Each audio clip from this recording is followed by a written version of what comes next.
యెషయా గ్రంథము 7వ అధ్యాయం 14వ వచనం మన ధ్యానం కొరకు చదువుకుందాం. యెషయా గ్రంథం 7వ అధ్యాయం 14వ వచనం. కన్యక గర్భవతి అయి కుమారుని కనును, అతనికి ఇమ్మానుయేలు అని పేరు పెట్టుదురు. తల్ల ఉంచుదాం.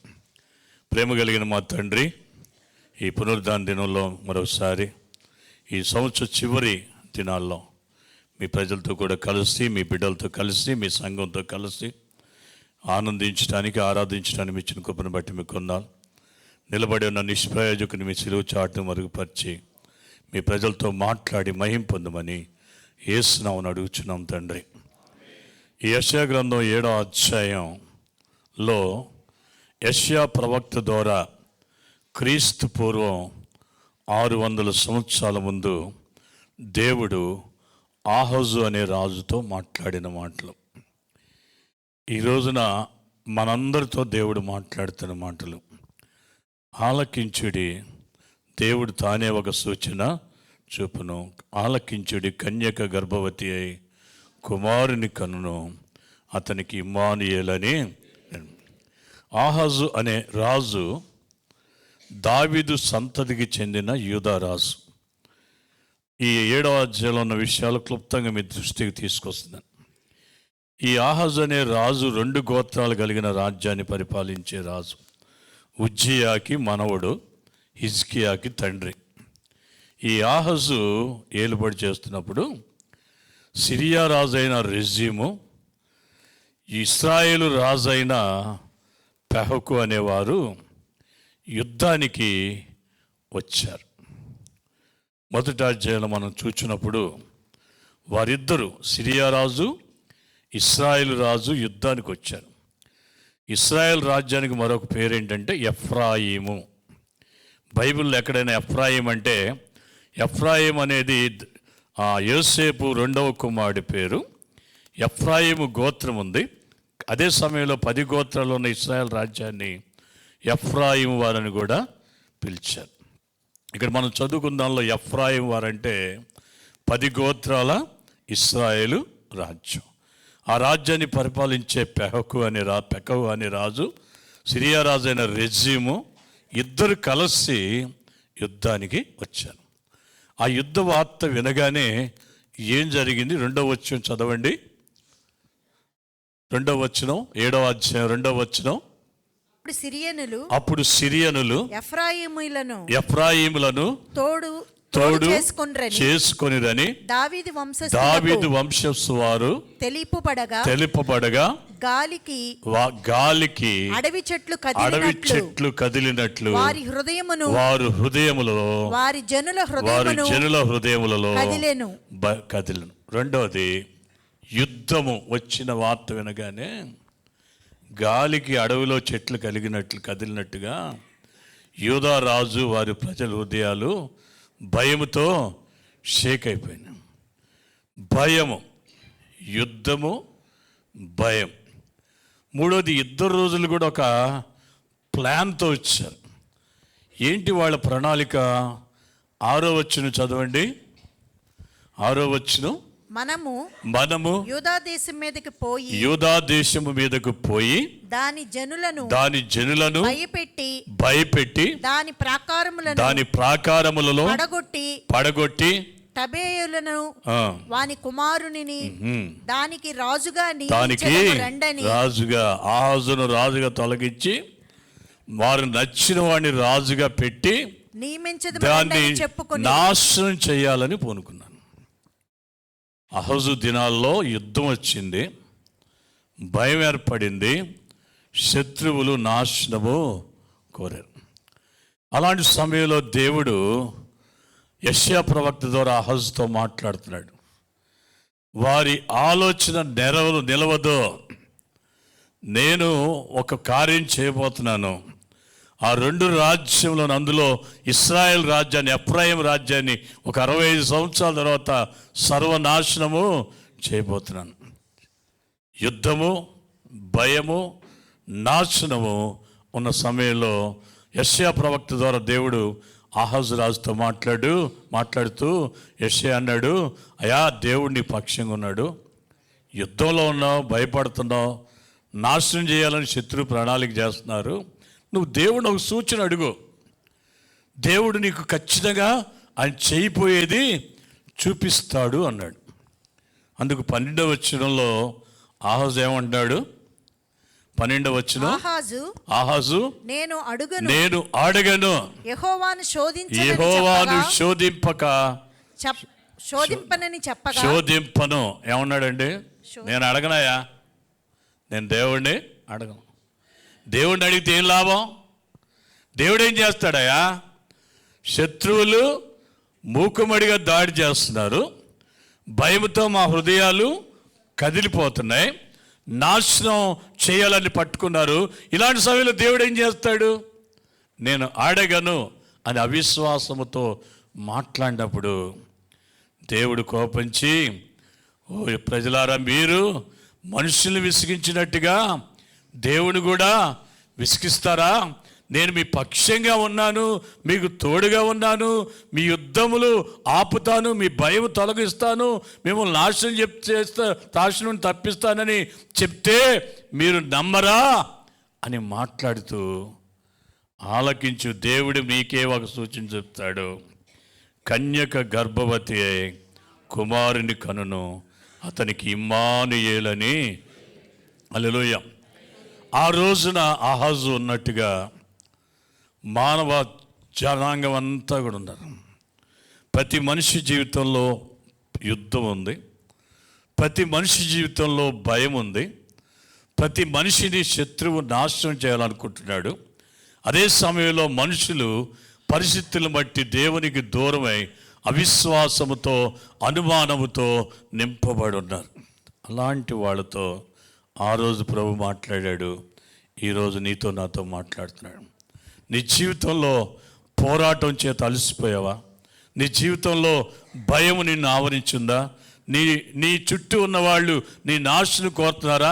అసలు నువ్వు పైకి రావు అనుకుంటున్నారా?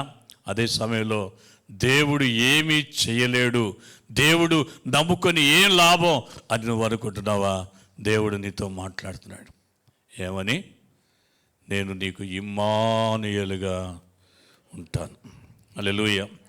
ఇమ్మానుయేలు అంటే దేవుడు మనకు తోడు. ఈరోజు మన సందేశం ఏంటంటే, యుద్ధములో, భయములో, నాశనములో, అవిశ్వాసములో కొట్టిమిట్టాడుతున్న నీకు నాకు దేవుడిస్తున్న అభయం, నేను మీకు తోడుగా ఉన్నాను. ఇమ్మానుయేలు, దేవుడు మన దేవుడు. మనం ఆరాధిస్తుంది ఇమ్మానుయేలు దేవుని. మనం జరుపుకుంటున్న క్రిస్మస్ ఇమ్మానుయేలు దేవుని బట్టి. హల్లెలూయా.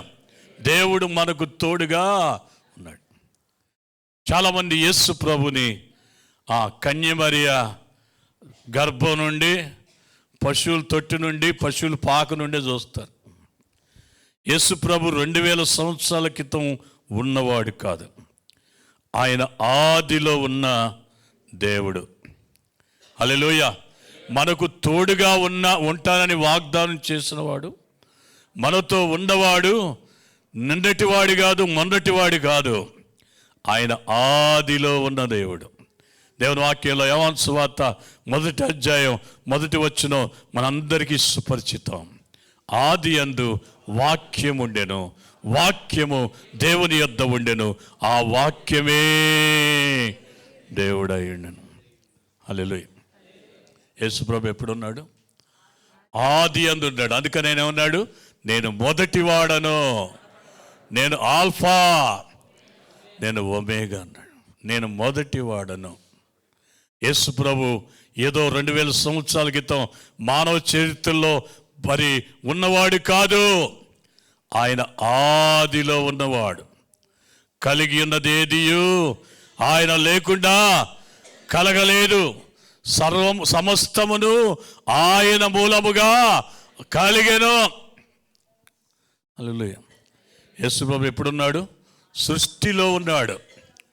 ఆదికాండం 1వ అధ్యాయం 1వ వచనం నుండి మనం చూస్తే అక్కడ ఏమనుందంటే, ఆది యందు దేవుడు భూమిని ఆకాశమును సృజించును, భూమి నిరాకారముగాను శూన్యముగా ఉండెను, దేవుని ఆత్మ జలముల మీద. మరి అక్కడ యేసుప్రభు ఎక్కడ కనబడ్డాడు? తండ్రి అయిన దేవుడు ఉన్నాడు కదా, పరిశుద్ధాత్మ దేవుడు ఉన్నాడు కదా, మరి యేసుప్రభు ఎక్కడ ఉన్నాడు? ఉన్నాడు యేసుప్రభు? దేవుడు ఉన్నాడని ఉంది, దేవుని ఆత్మ ఉన్నాడని ఉంది. మరి యేసుప్రభు ఉన్నాడా అంటే ఉన్నాడు. ఎట్లా ఉన్నాడు? దేవుడు వెలుగు కమ్మని పలుకగా వెలుగు కలిగెను. ఆ వాక్యమే యేసు. హల్లెలూయా. ఆది యందు సృష్టిని కలగచేసిన వాక్యమే యేసు. ఆ శబ్దమే యేసు. మన దేశంలో మన ప్రజలు ఎక్కువగా ఇష్టపడేది ఓం. ఓం అంటే ఏంటో తెలుసా? శబ్దము, లోగోస్, వాక్యం. మన ప్రజలు నమ్మేది ఓంకార నాదములో నుండి ఈ సృష్టి కలిగింది. ఎస్, ఆ ఓంకార నాదమే ప్రభువైన యేసుక్రీస్తు. ఈ సర్వ సృష్టిని కలగచేసిన శబ్దము, వాక్కు, లోగోస్ ప్రభువైన యేసుక్రీస్తు. హల్లెలూయా. ఈ సృష్టిని కలగచేసినవాడు. ఆయన కలిగి ఉన్నది ఏది లేదు, ఆయన లేకుండా కలగలేదంటే దేవుడు ఈ లోకాన్ని తన వాక్కు ద్వారా కలుగు చేశాడని మనం నమ్ముతున్నాం కదా. ఆ వాక్యే ప్రభువైన యేసుక్రీస్తు. హల్లెలూయా. ఆదిలో ఉన్నాడు, దేవునితో ఉన్నాడు, దేవుడై ఉన్నాడు, వాక్య రూపిగా ఆదిలో ఆయన ప్రత్యక్షపరచబడ్డాడు.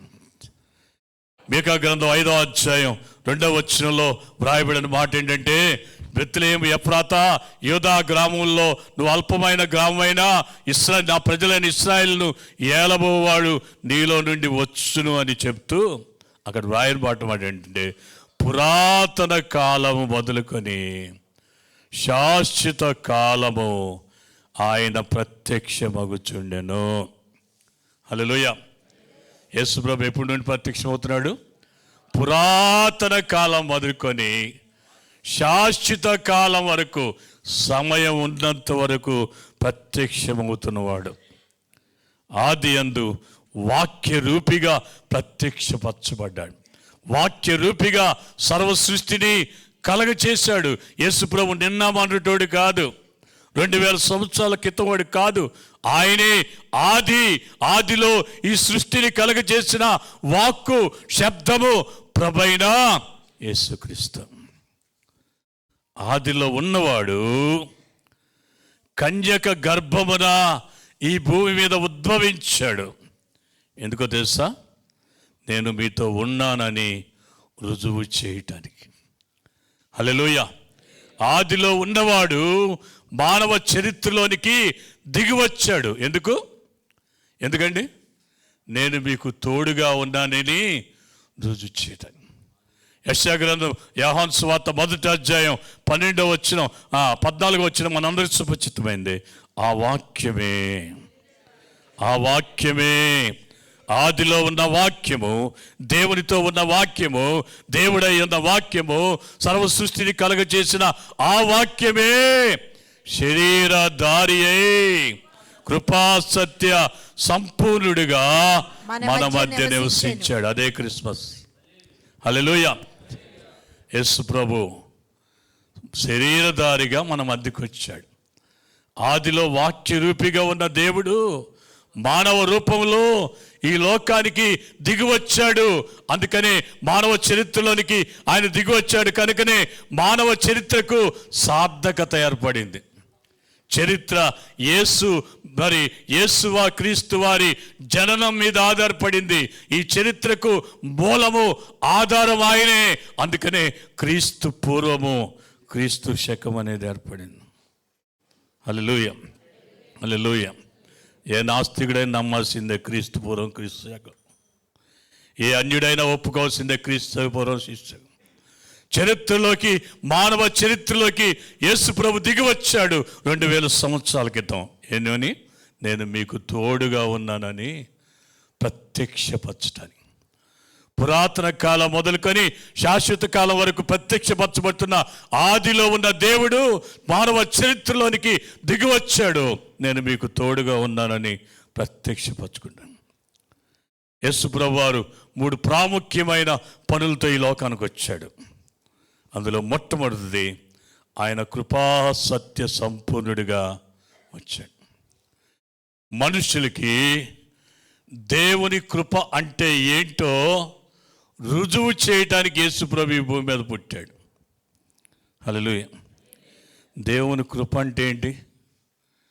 దేవుని కృపను వివరించడం ఎవడి తరం కాదు. అందుకనే కీర్తనాకరణయ్యా, నీ కృప ఆకాశమంతా ఎత్తైందయ్యా, నీ కృప జీవము కంటే ఉత్తమైన. వివరించడానికి చాలు. దేవుని కృప ఎలా ఉంటుందో యెషయా గ్రంథం 65వ అధ్యాయం 1-2 వచనాలు మనం చూస్తే దేవుని కృప ఏంటో మనకు అర్థమవుద్ది. యెషయా గ్రంథం 65వ అధ్యాయం 1-2 వచనాలు. నా యొద్ద విచారణ చేయని వారిని నా దర్శనమునకు రానిచ్చితిని.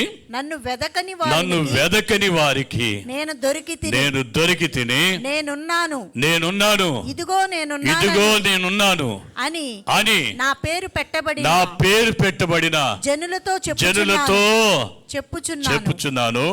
తమ ఆలోచనను అనుసరించి చెడు మార్గములు నడుచుకొనుచు లోబడనొల్లని ప్రజల వైపు జనుల వైపు దినమెల్లా నా చేతులు చాపి ఉన్నాను.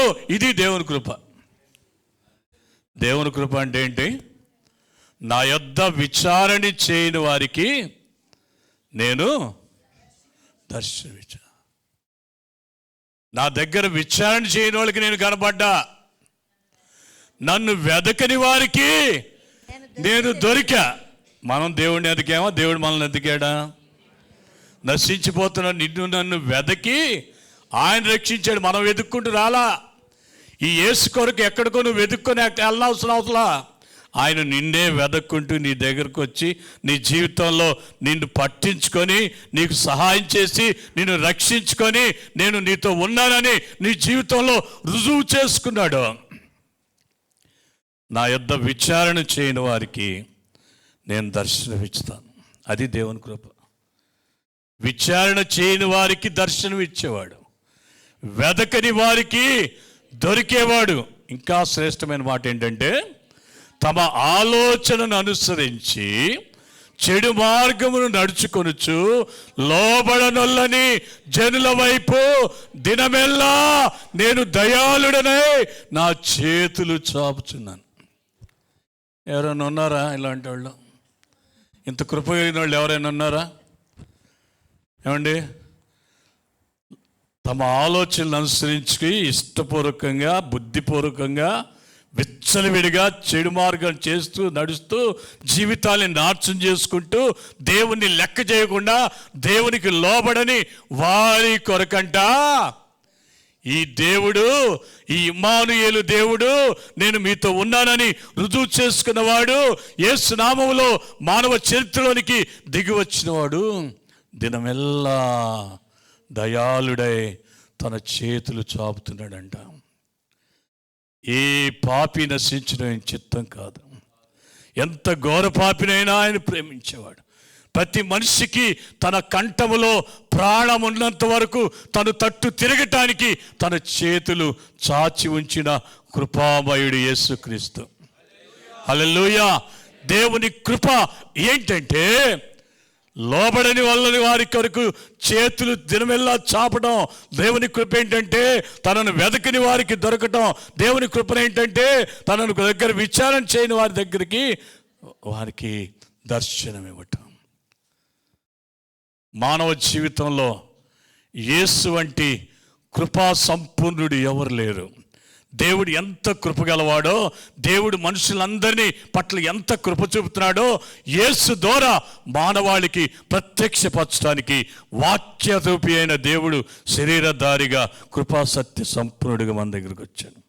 రెండవది, ఆయన సత్యమును ప్రత్యక్షపరచడానికి వచ్చాడు. సత్యము అంటే దేవుడు, సత్యము అంటే దేవుని వాక్యం. దేవుడు, దేవుని వాక్యం తప్ప మిగతాదంతా అసత్యమే. హల్లెలూయా. అందుకని వాక్యంలో ఉంది. సమయం లేదు, నేను త్వరగా ముందుకు వెళ్తున్నాను. దేవుని వాక్యంలో యోహాను సువార్తలో వ్రాయబడిన మాటలు, అద్వితీయ సత్య దేవుడు అయిన నీవు పంపిన యేసుక్రీస్తుని ఎరుగుటే. మన దేవుడు అద్వితీయ సత్య, అంటే ఆయన తప్ప ఇంకా సత్యదేవుడు ఎవరు లేరు. 14:6 ప్రభు అంటున్నాడు, నేనే మార్గమును, నేనే సత్యమును, తండ్రి అయిన దేవుడు సత్యము, కుమారుడైన దేవుడు సత్యము. 16 ప్రభు అంటున్నాడు, సత్యస్వరూపి అయిన ఆత్మ వచ్చినప్పుడు సత్యమందు మిమ్మల్ని ప్రతిష్ఠ చేయను. హల్లెలూయా. సత్యస్వరూపి అయిన ఆత్మ, పరిశుద్ధాత్మ దేవుడు తండ్రి, అంటే తండ్రి కుమార పరిశుద్ధాత్మ దేవుడు సత్యము. ఆయన సత్యము గనుక ఆయన వాక్యము సత్యమే. యోహాను సువార్త 17:17 ఉంది, సత్యమందు వారిని ప్రతిష్ఠ చేయము, నీ వాక్యమే సత్యం. కనుక సత్యం అంటే దేవుడు మాత్రమే, సత్యం అంటే దేవుని వాక్యమే. దేవుని కృపను, సత్యమైన దేవుని మానవాళికి ప్రత్యక్షపరచడానికి ఆదిలో ఉన్న దేవుడు మానవ చరిత్రలోనికి యేసు అనే నామంలో వచ్చాడు. నేను మీతో ఉన్నానని వచ్చాడు. రెండవది, ఈ భూమి మీదకి వచ్చి చరిత్రలో ప్రభు చేసిన మరొక కార్యం ఏంటంటే, యోహాను సువార్త 1:18 వ్రాయబడిన మాట, ఎవడును ఎప్పుడును దేవుని చూడలేదు, తండ్రి రొమ్మున ఆనుకొనిన అద్వితీయ కుమారుడే ఆయనను బయలుపరచెను. యేసు ఆదిలో ఉన్న దేవుడు మానవ చరిత్రలోనికి ఎందుకు వచ్చాడంటే, ఎవడు ఎప్పుడు దేవుని చూడలేదు. దేవుడంటే ఎలా ఉంటాడో మానవాళికి ప్రత్యక్షపరచడానికి, నేను మీతో ఉన్నానని రుజువు చేయటానికి యేసు అనే నామములో ఈ ఇమ్మానుయేలు దేవుడు చరిత్రలో ప్రత్యక్షపరచబడ్డాడు. శిష్యులు అడిగారు, ప్రభా తండ్రిని మాకు చూపించాయా, అంతే చాలు. ప్రభు అన్నాడు, నన్ను చూచిన వాడు నా తండ్రిని చూసా. కొలస్సీ పత్రికలో వ్రాయబడిన మాట, దేవత్వం యొక్క సర్వ పరిపూర్ణత శరీరధారియే ప్రభువైన యేసుక్రీస్తునందు. దేవుడు ఎలా ఉంటాడో, దేవుడంటే ఎలా ఉండాలో మానవాళికి ప్రత్యక్షపరచడానికి 33.5 సంవత్సరాలు ఈ మానవ చరిత్రలో దేవుడు యేసు రూపంలో మీకు తోడున్నానని రుజువు చేయడానికి దిగొచ్చు. ఒకటి, దేవుని కృపను, దేవుని సత్యమును ప్రత్యక్షపరచడానికి. రెండవది, దేవుని మానవులకు బయలుపరచడానికి, మానవ చరిత్రలోనికి మనకు తోడుగా ఉన్న దేవుడు దిగొచ్చాడు. మనం ఆరాధిస్తున్న ఇమ్మానుయేలు దేవుడు దిగొచ్చాడు. మూడవది, మానవ చరిత్రలోనికి ఆదిలో ఉన్న దేవుడు దిగి రావటానికి, నేను మీతో తోడుగా ఉన్నాను, నేను మీ ఇమ్మానుయేలు దేవుడిని ప్రత్యక్షపరచడానికి. మూడవది, ఆయన చేసిన పని ఏంటంటే, మానవ చరిత్రలో యోహాను సువార్త 1:29 మరి యోహాను గారు చెప్తున్న సాక్ష్యం. ఇదిగో మరునాడు యోహాను యేసు తన యొద్దకు రాగా చూచి ఇదిగో లోక పాపములను మోసుకొని పోవు దేవుని గొర్రెపిల్ల. హల్లెలూయా. ఎందుకు వచ్చాడు యేసు ప్రభు మానవ చరిత్రలోనికి? లోక పాపములను మోసుకొని పోవు దేవుని గొర్రెపిల్లగా. యేసు తప్ప పాపములను క్షమించడానికి, పాపములను నుండి రక్షించడానికి, నీతిమంతులుగా తీర్చడానికి అర్హుడు లేడు. ఎందుకంటే సర్వమానవాళి పాప పరిహారార్థమై విమోచన క్రయధనంగా తన రక్తం కాచి ప్రాణం పెట్టినవాడు యేసు. నేను మీతో ఉన్నానని కబుర్లు చెప్పేవాడు కాదు ఈ యేసు. ఆదిలో ఉన్న ఈ దేవుడు, నేను మీకు తోడుగా ఉన్నాను, నేను మీ ఇమ్మానుయేలు దేవుడిని ప్రత్యక్షపరచడానికి మానవ చరిత్రలోకి వచ్చాడు. కృపాసత్య సంపూర్ణుడిగా ఆయన దిగి వచ్చాడు. దైవత్వం యొక్క సర్వ పరిపూర్ణతను మానవాళికి బయలుపరచడానికి ఆయన దిగి వచ్చాడు. అంతేకాదు, లోక పాపములను మోసుకొని పోవు దేవుని గొర్రెపిల్లగా మనుషులందరి కొరకు ఒకేసారి తన పరిశుద్ధమైన రక్తము చేత ఆయన విమోచన, విడుదల, పాప క్షమాపణ, రక్షణ, మోక్షము దయచేయటానికి దిగొచ్చాడు. హల్లెలూయా. ఆయన వచ్చాడు, మరణించాడు, సమాధి చేయబడ్డాడు, తిరిగి లేచాడు. ఆయన ఇచ్చిన మాట ఏంటంటే, పునరుద్ధరణ అయిన తర్వాత, ఇదిగో యుగ సమాప్తి వరకు సదాకాలము నేను మీతో కూడా ఉంటాను. హల్లెలూయా. ఆదిలో ఉన్న దేవుడు, చరిత్రలోనికి దిగి వచ్చిన దేవుడు నేడు మనతో ఉన్నాడు. వర్తమానంలో మనతో ఉన్నాడు, ప్రస్తుతం మనతో ఉన్నాడు. ఎలా ఉన్నాడు? ఎలా ఉన్నాడు? యేసే మనతో ఉన్నాడు అంటానికి రుజువేంటి? దేవుని వాక్యంలో మత్తయి సువార్త 18వ అధ్యాయం 19-20 వచనాలు చదవండి. మత్తయి సువార్త 18, 19, 20 వచనాలు. మరియు మీలో ఇద్దరు తాము ఏడుకొనిన దేని గుచ్చి అయినను భూమి మీద ఏకీభవించిన ఎడల అది పరలోకమందున్న నా తండ్రి వలన మీకు దొరుకునని మీతో నిశ్చయంగా చెప్పుచున్నాను. ఏలయనగా ఇద్దరు ముగ్గురు నా నామమున ఎక్కడ కూడి ఉందురో అక్కడ నేను వారి మధ్య ఉంటా. హల్లెలూయా. అని వాగ్దానం చేశాడు. నా నామపేట ఎక్కడైతే ఇద్దరు ముగ్గురు కూడి ఉంటారో వారి మధ్య నేను ఉంటాను. నా నామమును మీరు ఏది అడుగుతారో అది నేను మీకు చేస్తాను. యేసు మనతో ఉన్నాడు. ఇమ్మానుయేలు దేవుడు మనతో ఉన్నాడు అంటానికి రుజువు ఏంటి తెలుసా? మన అన్నిటికీ జవాబు దొరుకుతుంది కేవలం యేసు నామంలోనే. హల్లెలూయా. ఏ నామంలో ప్రార్థన చేస్తున్నావు? ఏ సంఘం వాళ్ళైనా, ఏ దేశం వాళ్ళైనా ఏ నామంలో ప్రార్థన చేస్తున్నారు? యేసు నామంలో. ఎందుకనే యేసు నామములో ప్రతి ప్రార్థనకు జవాబు ఉంది. హల్లెలూయా. యేసు మనతో ఉన్నాడంటానికి రుజువు మన ప్రార్థనలకు జవాబిస్తున్నాడు. అంతేకాదు, మరి రోమీయులకు రాసిన పత్రిక 8వ అధ్యాయం 33, 34 వచనం చూసినప్పుడు ఆయన తండ్రి కుడి పార్శ్వమందు కూర్చొని మన కొరకు విజ్ఞాపన చేయుచున్నాడు. హల్లెలూయా. వర్తమానంలో నేడు ఈరోజు ఇమ్మానుయేలు దేవుడు మనకు తోడుగా ఉన్న యేసు ఆయన ఏం చేస్తున్నాడు? ఆదిలో ఉన్నవాడు, చరిత్రలోకి వచ్చినవాడు, మన ప్రార్థనకు జవాబిచ్చినవాడు ఏం చేస్తున్నాడు? ఆయన మన కొరకు విజ్ఞాపన చేస్తున్నాడు. ఎలా? నిరంతరం. ఒక 2 గంటలు ఉపవాస ప్రార్థన అంటే అరగంట ఉండగా వచ్చేవాళ్ళు కూడా ఉంటారు. ముగింపులు ఆమెను అందామని. అన్నిటికంటే మనుషులకు కష్టమైనది ఏంటంటే ప్రార్థన. కానీ మన కొరకు సిలువలో మరణించి తిరిగి లేచిన నాటి దగ్గర ఆయన రాకడ వరకు విజ్ఞాపన చేస్తున్నాడు. అనుక్షణము మనకు విజ్ఞాపన చేస్తున్నాడు. మన ప్రధాన యాజకుడు. మన ప్రధాన యాజకుడు మన శ్రమలలో సహానుభావము లేనివాడు కాదు, కానీ మన వలె అన్ని విషయములలో శోధింపబడినను పాపము లేనివాడుగా ఉన్నాడు గనుక మనము కనికరించబడి సమయోచితమైన సహాయము కొరకు కృప పొందినట్లుగా ధైర్యముతో కృపాసనం యొద్దకు చేరుదుము. ఏంటి మన ధైర్యం? ఏంటి మన ధైర్యం? బాగా ప్రార్థన చేస్తామనా? మన కొరకు నిరంతరము ప్రార్థన చేసే ప్రధాన యాజకుడు తండ్రి కుడిపార్శ్వమున ఉన్నాడు.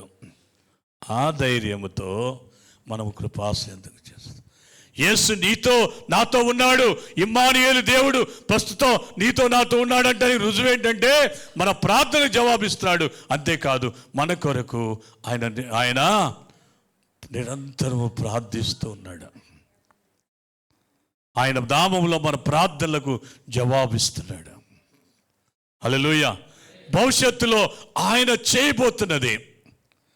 ఇమ్మానుయేలు దేవుడు, ఆదిలో ఉన్నవాడు, చరిత్రలోనికి వచ్చినవాడు, వర్తమానంలో మనతో ఉన్నవాడు, భవిష్యత్తులో చేసేదేంటో తెలుసా? మనల్ని ఆయన నీతిమంతులుగా తీర్చాడు. హల్లెలూయా, హల్లెలూయా.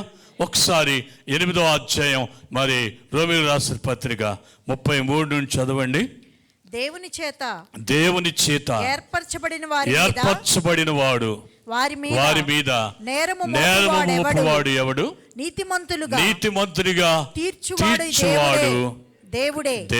శిక్ష విధించువాడు ఎవడు? చనిపోయిన క్రీస్తే. అంతేకాదు మృతులలో నుండి లేచిన వాడును దేవుని కుడిపార్శ్వమున ఉన్నవాడును మన కొరకు విజ్ఞాపన చేయువాడును ఆయనే. హల్లెలూయా. యేసు నీతో ఉన్నాడు, నాతో ఉన్నాడు అంటే రుజువు ఏంటంటే మనల్ని నీతిమంతులుగా తీర్చాడు, మన ప్రార్థనలకు జవాబిస్తున్నాడు, మన కొరకు నిరంతరము ప్రార్థన చేస్తున్నాడు. భవిష్యత్తులో ఆయన ఏం చేయబోతున్నాడు? ఇదిగో యుగ సమాప్తి వరకు సదాకాలం మీతో కూడా ఉంటానని వాగ్దానం చేసిన ఈ ఇమ్మానుయేలు దేవుడు భవిష్యత్తులో ఏం చేయబోతున్నాడంటే శిక్ష విధించబోతున్నాడు. మరి తీర్పు ఎవరు తీరుస్తారు? 2 కొరింథీ పత్రిక 5వ అధ్యాయం 10వ వచనంలో వ్రాయబడిన మాట ఏంటంటే, మనుష్యుడు దేహముతో జరిగించిన క్రియలు మంచివైన సరే చెడ్డవైన సరే దేవుని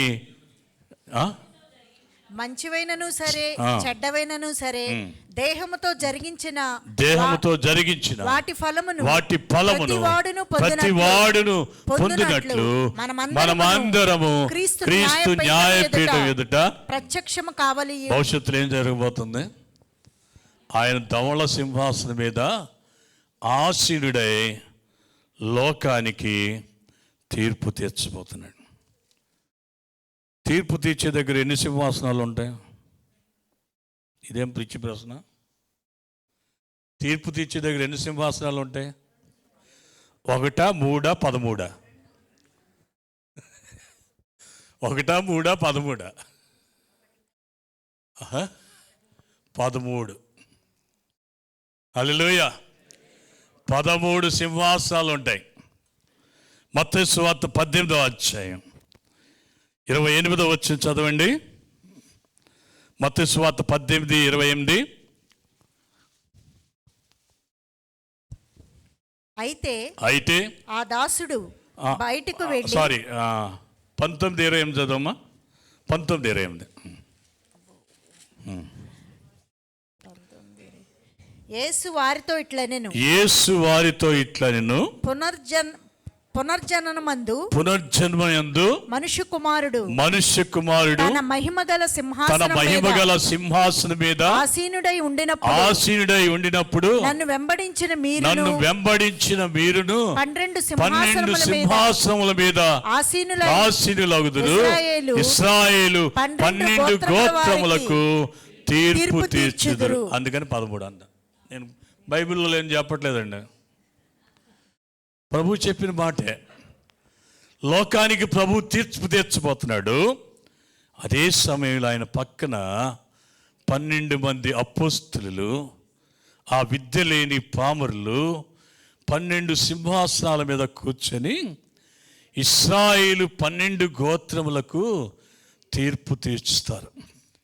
ఇశ్రాయేలుకు తీర్పు తీర్చేది ఆ అపోస్తలులు అయితే నీకు నాకు సర్వలోకానికి తీర్పు తీర్చేది ప్రభువైన యేసుక్రీస్తు అయితే శిక్ష విధించేది యేసు మాత్రమే. హల్లెలూయా. వాళ్ళు తీర్పు తీర్చిన వారికే, శిక్ష విధించే అధికారం వారికి లేదు. అందుకనే రోమీయుల రాసిన పత్రిక 8వ అధ్యాయంలో పరిశుద్ధాత్మ దేవుడు తీర్పు తీర్చేవాడని రాయలా.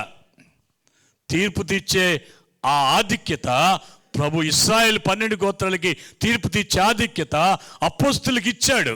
అందుకనే తీర్పు తీర్చేది ఒక్కడు కాదు, మానవాళికి తీర్పు తీర్చేది ప్రభు అయిన యేసుక్రీస్తు అయితే ఇశ్రాయేలుకి తీర్పు తీర్చేది ఆయన 12 మంది శిష్యులు, అపోస్తులు. అయితే ఇశ్రాయేలుకైనా ఎవరికైనా శిక్ష విధించేది యేసు ఒక్కడే. హల్లెలూయా. మనకి తోడుగా ఉన్నవాడు, ఆయన యందు విశ్వాసం ఉంచిన వారిని నీతిమంతులుగా తీర్చేవాడు, ఆయనకు లోబడిన వారికి శిక్ష విధించేవాడు ఆయనే. శిక్ష విధించేది ఆయనే, తీర్పు తీర్చేది ఆయనే. తీర్పు తీర్చేది ఆ 12 గోత్రాలు తప్ప అందరికి ఆయనే. అందరికి శిక్ష విధించేది ఆయనే. శిక్షను తప్పించేది ఆయనే. తీర్పులోనికి రాక మరణంలో నుండి జీవంలోనికి దాటించేది ఆయనే. హల్లెలూయా. యేసు ప్రభువునందు విశ్వాసం ఉంటే తీర్పులకు రాం. ఏంటి కొత్త బాధ చేస్తున్నాం? నేను చెప్పట్లేదండి, యేసయ్య అన్నాడు.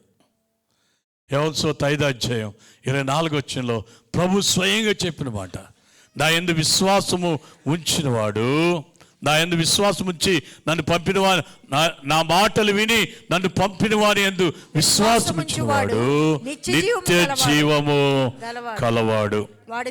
వాడు తీర్పులోనికి రాక మరణంలో నుండి జీవంలోనికి ఆశీర్వాదం ఏంటి చెప్పనా? యేసు ప్రభువును అంగీకరించి, ప్రభువా నేను పాపిని, నన్ను రక్షించని యేసు ప్రభువుని విశ్వసించి యేసు ప్రభు అని నీ నోటితో ఒప్పుకొని ఆయన మృతుల్లోని తిరిగి లేచాడని నమ్మి నీ పాపములు ఆయన దగ్గర ఒప్పుకుంటే సమస్త దుర్నీతి నుండి పవిత్రులుగా చేసి నీతిమంతుడిగా తీర్చిన ఈ యేసు, నా యేసు, మన యేసు, మనకు తోడుగా ఉన్న యేసు మనల్ని తీర్పు నుండి తప్పిస్తాడు. నేనంట్లా తీర్పులోకి రాడు అని ఎవరన్నారు? యేసయ్య అన్నాడు. మనం తీర్పుకు భయపడాల్సిన అవసరంలా. ఎందుకని? ఆల్రెడీ యేసయ్య ద్వారా నీతిమంతులుగా తీర్చబడ్డాం. ఆ నీతిని కాపాడుకోవాలి, ఆ పరిశుద్ధతను కాపాడుకోవాలి. అనుదినం దేవుని వాక్యంలో మన జీవితాల్ని సరిచేసుకోవాలి. అప్పుడు మనం తీర్పులోనికి రాక మరణంలో నుండి భవిష్యత్తులో ఆయన శిక్ష విధించబోతున్నాడు. భవిష్యత్తులో సర్వమానవాళికి ఆయన తీర్పు తీర్చి శిక్ష విధించబోతున్నాడు. భవిష్యత్తులో ఆయన నీకు నాకు ఇచ్చిన ఆధిక్యత ఏంటంటే యేసు ప్రభునందు విశ్వాసం ఉంచిన మనము తీర్పులోనికి రాము, మనం నిత్య జీవము కలవాలి. హల్లెలూయా. అయితే మనం ఏం చేయాలి? ఈ క్రిస్మస్ దినాల్లో మనం ఏం చేయాలి?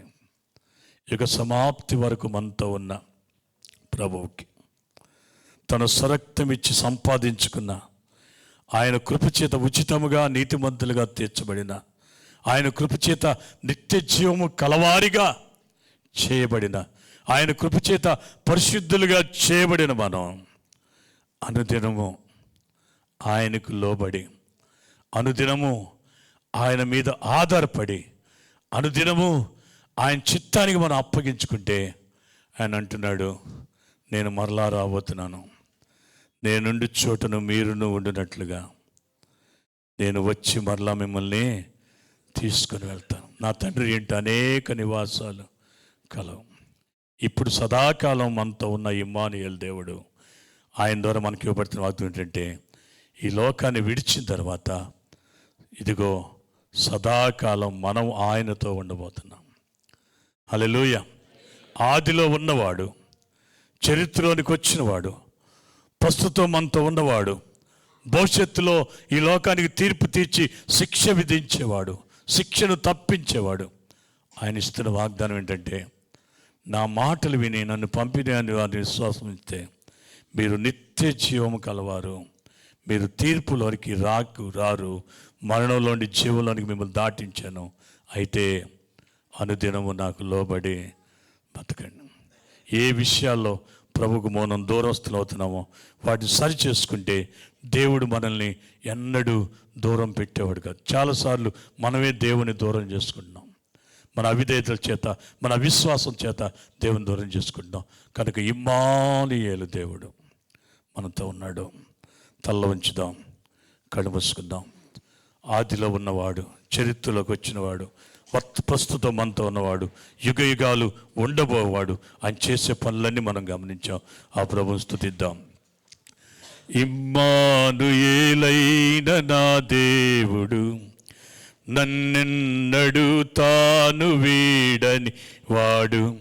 ఇమ్మానుయేలైన నా దేవుడు నన్నెన్నడు తాను వీడని వాడు. తన కంటి పాపల కాపాడువాడు, తన చేతి నీడలో నన్ను దాచువాడు. తన కంటి పాపల కాపాడువాడు, తన చేతి నీడలో నన్ను దాచువాడు.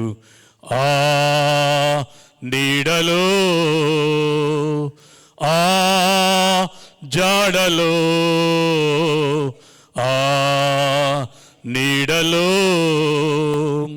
ఆ జాడలో నిలచెదము కలకాలము, నడచెదము చిరకాలము. నిలచెదము కలకాలము, నడచెదము చిరకాలము. నా దేవా నీ నీడలో, నా రాజా నీ జాడలో, నా దేవా నీ నీడలో, నా రాజా నీ జాడలో. దైవజనులు ప్రార్థనలు నడిపిస్తారు.